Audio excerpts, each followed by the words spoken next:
धनंजय मुंडेंसह 10 जणांना सह आरोपी करा. अंजली अदवानी यांचा गंभीर आरोप करत मुख्यमंत्र्यांकडे मागणी. अखेर काँग्रेसचा हात सोडत रवींद्र धंगेकरांनी हाती घेतला धनुष्यबाण. पुण्यामध्ये पत्रकार परिषद. धंगेकरांची माहिती. लोकशाही मराठीच्या बातमीवर शिक्कामोर्तब.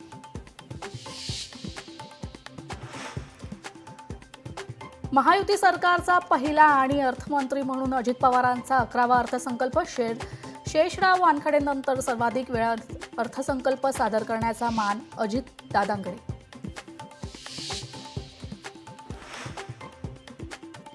संभाजीनगरमध्ये उसाच्या ट्रकखाली 17 मजूर दबले. 4घांचा मृत्यू, 13 जण जखमी. तर कन्नड पिशोर रस्त्यावर ट्रकचा अपघात.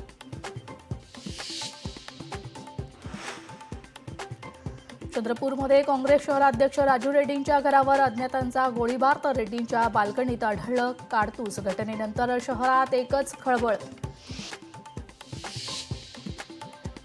ठाण्यात 4,407 इमारती धोकादायक स्थितीत. उपमुख्यमंत्री एकनाथ शिंदेंची विधानसभेत माहिती. तर ठाणे शहरासह मुंब्रा, कळवा, वागळे इस्टेटमध्ये धोकादायक इमारती. लाडकी बहीण योजनेचं मार्चचं अनुदान बुधवारपर्यंत खात्यात जमा होणार. खात्यात पैसे जमा करण्याची प्रक्रिया युद्धपातळीवर सुरू. पुण्यात टोळक्यांचा राडा. भारतीय टीम जिंकल्याच्या जल्लोष दरम्यान एका तरुणाला चाकू, बेल्ट आणि दगडाने मारहाण. भारत ठरला चॅम्पियन्स ऑफ चॅम्पियन्स. टीम इंडियाकडून न्यूझीलंडचा 4 विकेट्सने केला पराभव. तर चॅम्पियन्स ट्रॉफीवर कोरलं नाव.